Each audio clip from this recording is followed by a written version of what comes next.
Well, good morning, everyone. It is 8 o'clock here on the East Coast. It's Wednesday, July 30th, and this is Fox and Friends. Joe Biden's so-called gatekeeper is on the Hill today. Will he answer questions about the state of the former president's health in office? Plus, new details in the murder of Devil's Den, and this is the man that police are calling their person of interest. And it's the clash of the parenting styles. Please don't hit me. Please don't hit me. Please don't hit me. Gentle with your hands. Let's do gentle. Let's do gentle. All right, the alternative to gentle parenting. I can just see Mama Jones now if I hit her. Fox and Friends starts right now. Get dressed. So officials and loved ones are gathering in New York City to honor the victims of the high-rise shooting in Midtown Manhattan. One of the victims is an NYPD officer. The New York City Police Benevolent Association now confirming his funeral will take place tomorrow in the Bronx, followed by a private prayer service. So in addition to the officer, 3 other innocent people were killed, including a Blackstone executive, a mother, a security guard, and a 27-year-old Cornell grad who worked at the management company that owned the building. We're also learning about the timeline of the event, with NYPD saying that his vehicle traveled across the country, crossing through Colorado on July 26. It comes as NYPD is releasing new information on how the shooter obtained his weapon, saying that associate of his helped him purchase the AR-15 style weapon used in the shooting. The chief of police joining us this morning with these new details. Thank God this didn't happen a half hour earlier. There was minimal people up in Rudin Management. Let me tell you about Rudin Management. They had safe rooms. They practiced. The first floor, the security guard who lost his life, he had the recall button for the elevators. These things happening so fast with an AR-15 on top of you. But when he gets to the top floor, he sees a maid who's been there for years, beloved. She's just cleaning up, doing her job when everyone leaves, and he's firing. There was an armed security guard that Rudin Management had down there. He just left at 6 o'clock. The maid did survive. Yeah, he said she ran to the left, and the gunman ran to the right. And then she found the 27-year-old that was just coming out of the restroom, and then she was hunted down. And that's what a coward this guy is. Meanwhile, New York City mayoral candidate Zohran Mamdani is set to return to New York City today as he faces scrutiny over his stance on policing. Brian Yanis is here with the latest for us. Brian? Well, good morning, guys. Yesterday was a moving tribute, a vigil for those 4 victims, a 27-year-old who worked at Rudin Management, as well as Wesley Lepatner, the 43-year-old who's the senior managing director at Blackstone, Hollande Etienne, the 46-year-old, an unarmed security guard, and NYPD officer Dailyus Islam, who, as you said, Ainsley, will have his funeral service tomorrow. Here's Mayor Eric Adams speaking about Dailyus Islam's family. As I sat with Officer Islam's dad and learning that he was his only son, it was difficult for me to walk to that podium last night and do my role as a mayor, because although I'm the mayor, I'm still a man.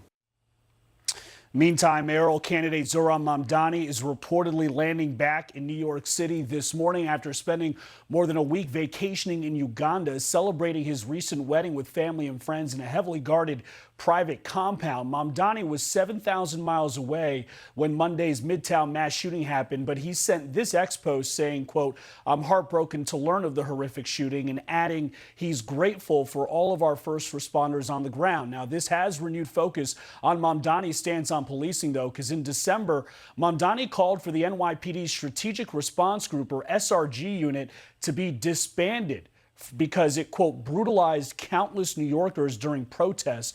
But this same unit heroically entered the office building during Monday's shooting. They were heavily armed. They had heavy weapons. They had the vests, and they helped to clear that building yesterday on Monday. The Democratic Socialist now insists that he does not want to defund the police after saying that he did. He does want a hiring freeze. He also wants to cut back on police overtime.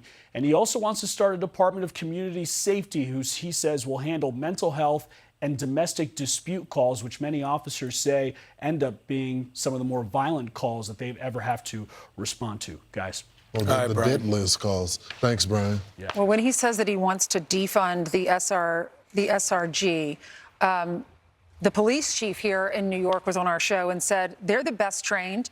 They're the first on the scene. They handle all the protests in New York City. And he says they're the best we've got.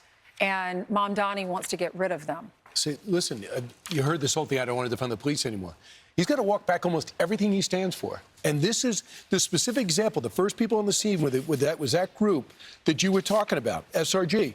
And they're the first on the scene. And he says, out of his way, in December of 2024, I will disband them. And it has cost taxpayer millions in lawsuits and settlements. Okay. People want people on the scene, the best trained right away. Sadly, it's probably going to happen again in New York City. So he's got to, at one point, either apologize for everything he stands for, or the New York people have to ask themselves, is this the person that you want in charge with these myriad of threats like the ones they experienced at a place you never thought you would, 345 Park Avenue, one of the richest addresses with the most prestigious corporations in the country, and they're not safe, and you want to make them less safe? That's the person that's favored to become the next mayor. Law enforcement is not a game. Crime is not a game. You can't experiment your way through this. You can't send social workers when you have violent criminals, Ainsley, showing up to the scene with a gun. And the left has always made the argument that you want cops to get more training. The SRG group has the most training out of all of the police officers. It is the SWAT team of New York. They get years and years. They have to qualify for their weapons. Years and years. They run over scenarios over and over. And this guy wants to defund them, not to mention his past tweet when someone on X said, I just saw a cop crying in the car, laughing about it in that tweet. He responded, nature is healing. This is a guy that said, in another post, no, we want to defund the police. So he just doesn't want to defund them, but he laughs at them. He doesn't like them. He wants to strip us of this group. He also has said Israel should not exist as a Jewish state. Well, a lot of people that work in that building are Jewish. A lot of New Yorkers are. He has also said that he doesn't want the individuals who work in the banking world to get their bonuses at the end of the year. Well, many of them rely on that to pay their bills and to pay for their New York City apartments. And many of them worked in that building that rely on those bonuses. Also, flags flying half-staff in our state. Kathy Hochul asked for that as a tribute to these four individuals. Buildings can be closed for the rest of the week. She's using it as an opportunity to want to ban assault rifles, as if that's the problem. Politics 101. Meanwhile, 8 minutes after the top of the hour. Happening today, the House Oversight Committee will interview its next witness in the probe into the alleged decline of former President Biden's mental acuity. Chad Program is live at the Capitol with more. Chad.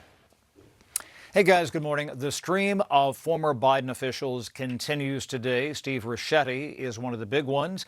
He was a close confidant of the former president. Republicans still have questions about who was in charge. The question is, who was actually in charge of the auto ban? Who was the one making the decisions? And that's something we should get to the bottom of. Has this changed the narrative? Have you gotten some answers to some of those questions? No, not at all. You really just don't know. Like it's a black box. It's a closed-door interview for Ricchetti. The House is out of session, so House members may not even be there, just House Oversight Committee aides. Ricchetti appears voluntarily, not under subpoena. He follows former Biden Chief of Staff Ron Klain, who appeared last week. I found Mr. Klain to be very credible. He answered every single question. He was fully cooperative. There are times where he was asked about personal conversations he had with the president, and he was forthcoming. The biggest question for Republicans is who called the shots at the Biden White House and who signed the documents. We have to look very carefully and sharpen the pencil as far as were crimes committed. Certainly, there was the spirit was violated, but was the law. And I think we should. I do think also that anything that had force of law that was signed by an auto pen should be null and void. Washington Democrat Marie Gluesenkamp Perez wants to impose a mental acuity test on all House members. The Constitution gives the House the right to decide its membership, but a cognitive test could undo the will of the voters. Guys, back to you. And we expect Steve to speak today, right? Because he's voluntarily sitting down. We don't know. I mean, that has been the case with people who have not been under subpoena. I've dealt with him a number of times over the years. He was one of the debt ceiling negotiators a couple of years ago on behalf of the Biden administration. He would always give us a little bit of something in the hall. And I've known him back to the Clinton years. We just don't know, but we'll see. And there's another deposition tomorrow with Mike Donlin, who is also a top aide for Biden. Steve Ricchetti, he goes back to the Clinton years. He served in the Clinton White House, and then he also worked for then Vice President Biden. All right, real quick, Chad, what about confirmations? We saw that Sam Brown got in through yesterday, but the Senate's sitting on all these confirmations. Any hope for Mike Waltz and others? Well, it just depends whether or not they can get an agreement on a slate of nominees, which sometimes happens just before the August recess with the other side. So far, Democrats have been resistant to that, but we're starting to get toward the middle of the week here.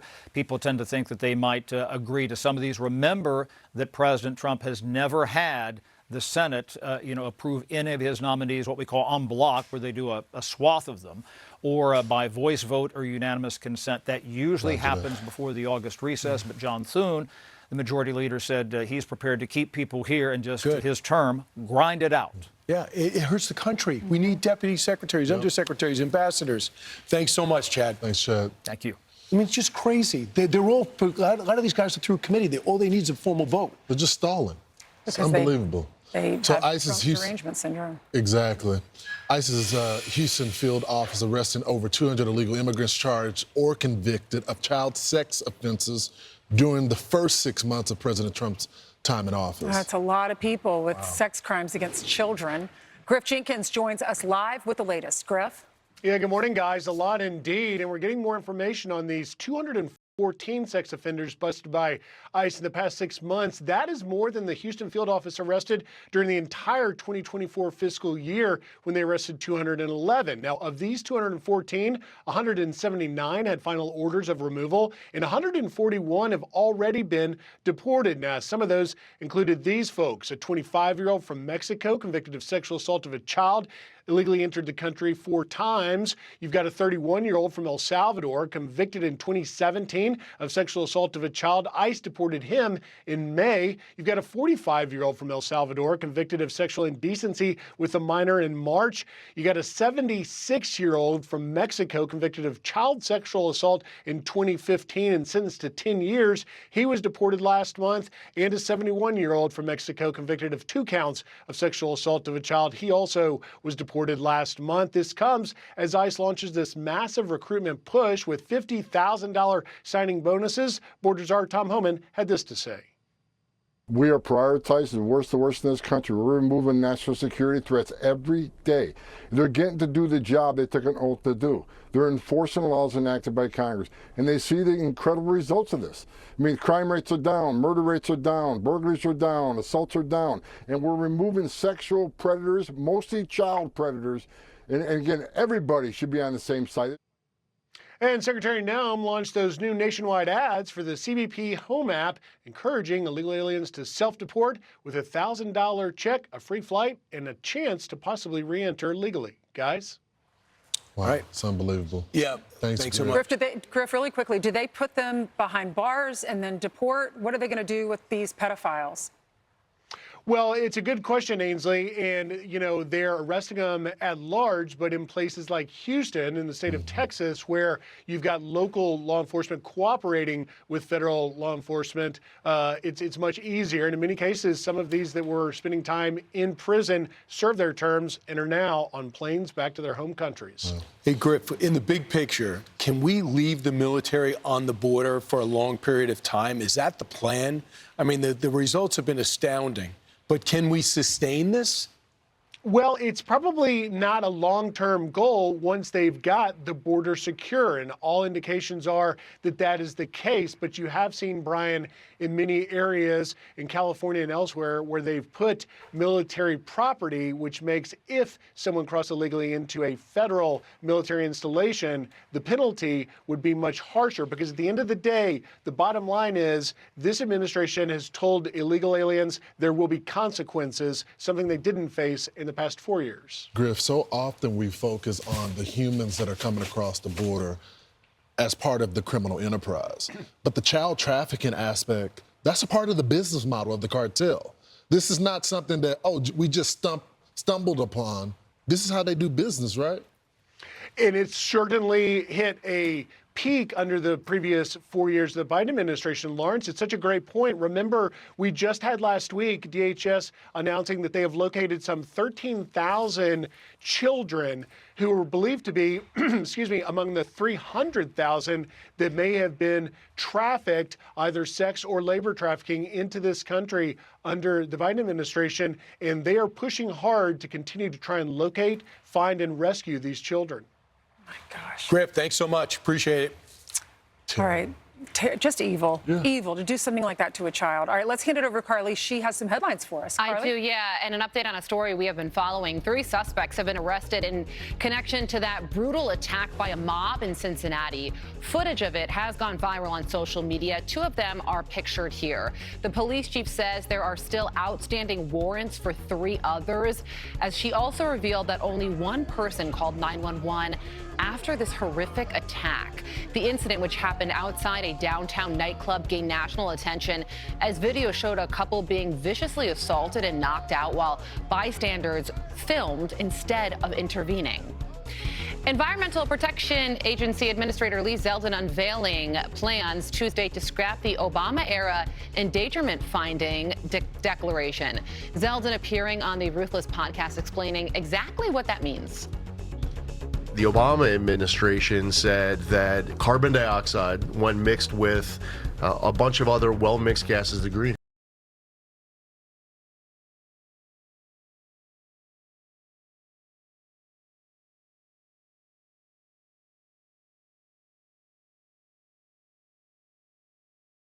gases, that it contributes to climate change. And then they're able to put all these regulations on vehicles, on airplanes, on stationary sources to basically regulate out of existence, in many cases, a lot of forms of segments of our economy. So this has been referred to as basically driving a dagger into the heart of the climate change religion. The Obama-era policy limits air pollutant emissions from sources including chemical plants, utilities, and steel mills. And listen to this. PETA is suing the popular Maine Lobster Festival for steaming lobsters alive. They say the festival is violating Maine's law that prohibits the torture and torment of animals and is asking the court to declare the festival a public nuisance. The event's marketing director says, quote, "We follow all applicable state and food safety regulations using traditional, lawful, and widely accepted cooking methods." Despite the lawsuit, the Maine Lobster Festival is still on track to start on Wednesday. When you're defending yourself for cooking a lobster, steaming it and eating it, then you know someone's saying something crazy. One chef, he stabs his and doesn't throw him in the bucket, in the pot. Yeah. That's how he kills his lobster. That's his humane way of doing it? Yes, he says it's quick.